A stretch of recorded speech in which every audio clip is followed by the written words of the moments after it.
Бывало ли у вас такое чувство, когда вы смотрите в ночное небо и ощущаете бесконечность? Не как сухое математическое понятие, а как живое, дышащее присутствие. В эти моменты кажется, что мир вокруг — лишь одна из бесчисленных возможностей. А что, если это не просто поэтическая метафора? Друзья, приветствую! Все, о чем пойдет речь сегодня, носит исследовательский характер и основано на идеях, изложенных в различных мистических учениях. Некоторые концепции могут показаться спорными, поэтому предлагаю воспринимать их как красивую легенду или версию, позволяющую взглянуть на привычный мир под новым углом. Наша цель — не доказать, а исследовать. Каждую ночь, погружаясь в сон, мы на самом деле стоим на пороге невидимого перекрестка. Перекрестка, где наше сознание делает тихий, но судьбоносный выбор, в какой именно реальности проснуться завтра. Сегодня мы с вами отправимся в путешествие по завораживающей теории альтернативных миров. Мы поговорим о том, как ключ к ним, возможно, спрятан в самой глубокой и темной фазе нашего сна, там, где нет даже сновидений. Останьтесь со мной, и к концу этого видео вы узнаете о практической технике, которая, согласно этой теории, позволяет осознанно выбирать сценарий своего следующего дня.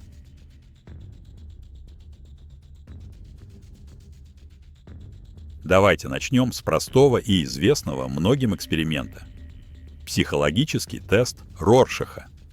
Перед вами обычное чернильное пятно. Что вы в нем видите? Кто-то разглядит летящую бабочку, кто-то танцующую пару, а кто-то очертания грозного медведя. Пятно одно, но реальностей, которые оно порождает в сознании смотрящего, сотни. Этот тест не просто диагностический инструмент, это идеальная модель того, как мы взаимодействуем с миром.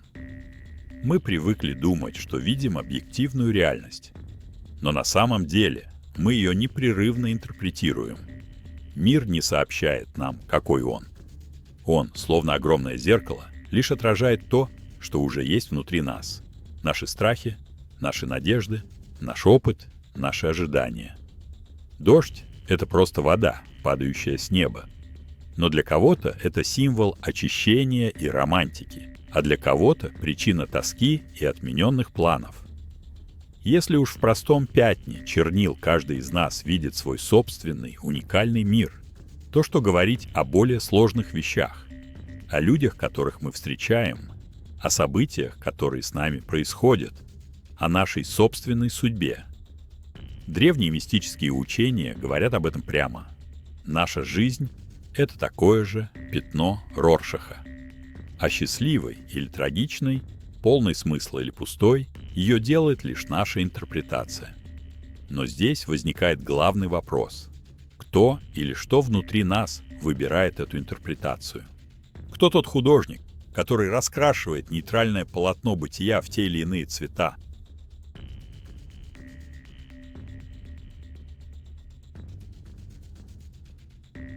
В эзотерической традиции ответ на этот вопрос заключен в одном коротком слове — эго. И здесь важно сразу сделать оговорку. Мы говорим не об эгоизме или завышенной самооценке.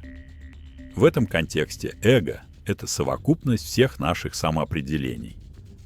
Это набор программ, убеждений и социальных ярлыков, которые мы собираем в течение жизни и в конечном итоге начинаем считать собой.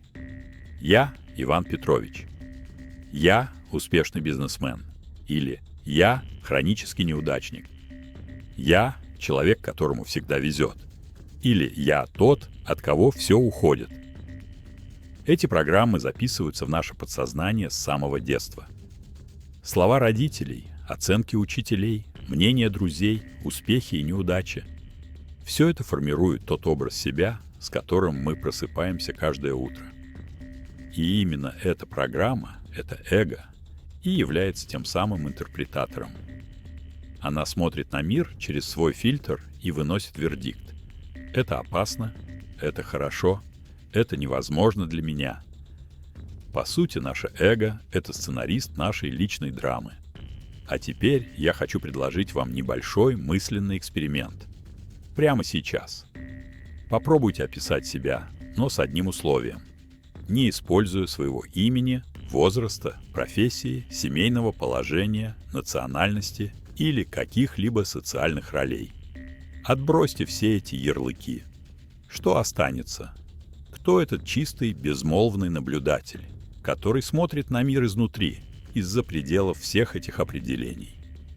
Это тишина, это пустота, которую вы, возможно, ощутили, и есть ваше истинное «я», чистое сознание. А все остальное — лишь временный костюм, который мы носим в этой реальности. Получается, мы живем внутри сценария, написанного нашими же убеждениями о себе. Мы заперты в той версии реальности, которая соответствует нашей программе эго. Но если существуют другие убеждения, значит, должны существовать и другие сценарии, другие жизни, другие миры, где мы совершенно иные. И вот здесь начинается самое интересное.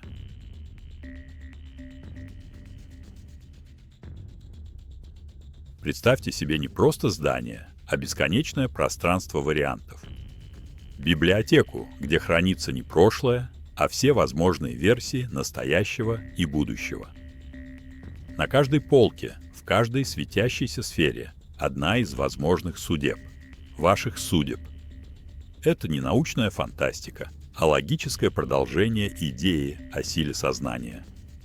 Эзотерические учения называют это пространство «все», поле чистого потенциала, где абсолютно любой сценарий уже существует и является реальным. Прямо сейчас существует версия реальности, где вы никогда не включали это видео. Существует мир, где то решение, о котором вы жалеете, было принято иначе, и вся ваша жизнь пошла по другому пути.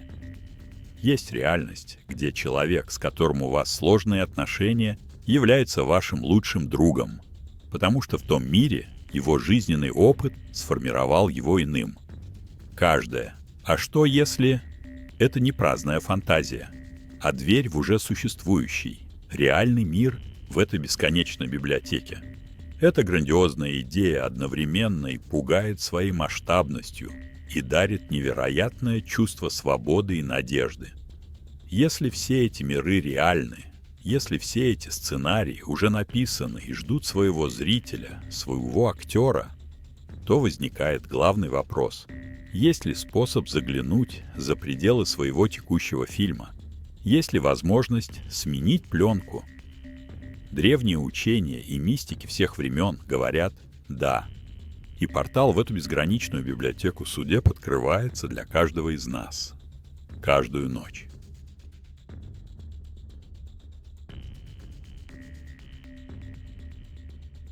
Каждый вечер мы совершаем таинственный ритуал. Засыпаем. Мы привыкли думать о сне как о простом отдыхе для тела.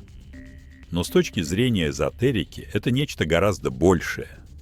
Это наше ежедневное путешествие по другим реальностям. Когда мы начинаем засыпать, сознание переходит в пограничное состояние. Мысли путаются, обрывки дневных впечатлений смешиваются с фантазиями. Это мы скользим по соседним, очень похожим на нашу, линиям жизни. Затем наступает фаза ярких, связанных сновидений. Часто мы видим в них то, что нас волнует, или переживаем невероятные приключения. Согласно некоторым теориям, сновидения — это и есть наши краткосрочные визиты в другие миры из той самой библиотеки. Мы становимся временными участниками других сценариев. Но самое важное и самое таинственное происходит не там. Есть короткие, но критически важные моменты глубокого сна. Сна без сновидений. Наука называет это дельта-сном. Мистики называют это состоянием ничто или ноль-порталом. Это миг, когда наше запрограммированное эго полностью отключается. Все ярлыки – Иван, менеджер, неудачник – временно стерты. Сознание возвращается в свое исходное, чистое состояние. в точку абсолютного нуля, в ту самую пустоту, из которой рождается все. Именно в этот момент, в этой абсолютной тишине, согласно этой теории, и происходит величайшая магия. Наше чистое сознание, свободное от старого сценария, делает выбор. Оно, как луч проектора, наводится на новый кадр из бесконечной киноленты реальностей. И утром мы просыпаемся уже в нем. Обычно этот выбор происходит автоматически, по инерции. Мы засыпаем с мыслями о своих проблемах и убеждениях. И наше сознание выбирает очень похожий кадр, где эти проблемы продолжаются. Но что, если этим процессом можно научиться управлять? Не с помощью грубой силы воли, а с помощью тонкой, изящной настройки своего намерения перед тем, как уснуть.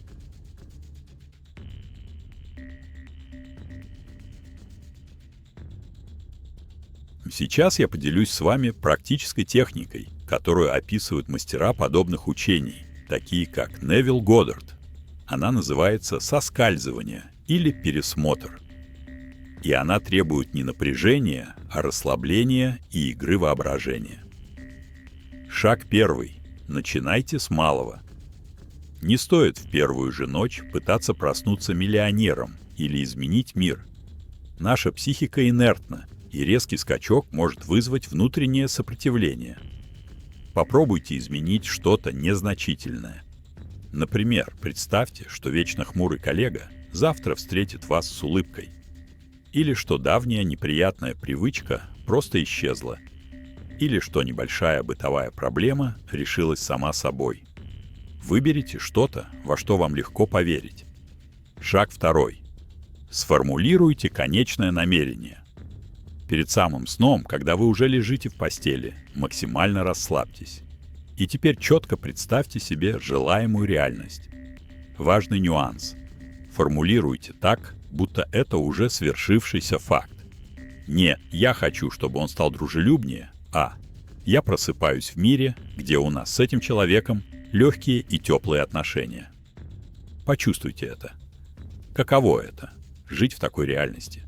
Какие эмоции вы испытываете? Радость, облегчение, спокойствие? Задержитесь в этом ощущении. Шаг третий. Создайте новую предысторию. Это ключевой и самый творческий момент. Вам нужно обмануть свой логический ум, который знает, что так не бывает. Для этого придумайте и прочувствуйте короткую сцену воспоминания из новой реальности. Например, если речь о коллеге, представьте себе сцену, которая могла бы произойти сегодня, если бы ваши отношения уже были хорошими. «Я вспоминаю, как мы сегодня посмеялись над общей шуткой у кулера». Или «Я вспоминаю, как он сегодня помог мне с отчетом». Проживите эту вымышленную сцену в своем воображении так, словно она действительно была. Почувствуйте ее тепло, ее реальность. Это создает в сознании новую причину для желаемого следствия. Шаг четвертый. Отпустите и усните. Когда вы ясно прочувствовали новое состояние и его предысторию, сформулируйте финальную короткую установку. Например, «Сейчас я усну в этом чувстве и проснусь в реальности, где это является моей нормой». И после этого отпустите. Не думайте о том, как это сработает. Не ждите чуда. Ваша работа сделана. Просто спокойно засыпайте с этим легким чувством свершившегося факта. Шаг пятый. Наблюдайте. Изменения могут произойти не мгновенно и не всегда буквально. Будьте наблюдателем. Вы можете заметить, что ваше собственное отношение к ситуации изменилось, и это повлекло за собой внешние перемены. Или нужная информация придет из неожиданного источника. Процесс похож на то, как вы медленно соскальзываете в нужную вам версию мира. И здесь очень важное уточнение. Эта техника не насилие над волей других людей. Вы не заставляете кого-то меняться. Вы выбираете и перемещаетесь в ту версию реальности из бесконечной библиотеки, где этот человек уже другой. потому что его сформировали другие обстоятельства того мира. Вы работаете только со своим восприятием и своим выбором. Верить в эту теорию или нет – личный выбор каждого из вас. Но сама идея, сама мысль о том, что мы не щепки в океане обстоятельств, а свободные странники в бесконечной вселенной вариантов, уже обладает огромной целительной силой. Она возвращает нам ответственность и достоинство творцов своей жизни. Возможно, величайшая тайна мироздания скрыта не вовне, не в далеких туманностях и галактиках, а внутри нас, в тишине нашего сознания. В той короткой паузе между одним вдохом и другим, между одним прожитым днем и другим, еще не наставшим. И каждая ночь — это не просто конец дня, это тихое и милосердное приглашение. Приглашение закрыть одну книгу и написать первую, чистую строчку для следующей. А что, если бы вы могли изменить одну, самую незначительную деталь в своей реальности сегодня ночью? Не ради исполнения глобальных желаний, а просто ради красивого эксперимента над восприятием. Что бы это было? Поделитесь, пожалуйста, своими мыслями в комментариях. Мне будет очень интересно почитать. И если это ночное путешествие было для вас полезным и созвучным, поддержите наш канал своей подпиской и лайком, чтобы мы могли и дальше вместе исследовать глубокие тайны нашего мира. А если вы чувствуете желание и возможность поддержать наш проект материально, ссылка для донатов будет в описании. Благодарю вас за внимание и доброй, осознанной ночи.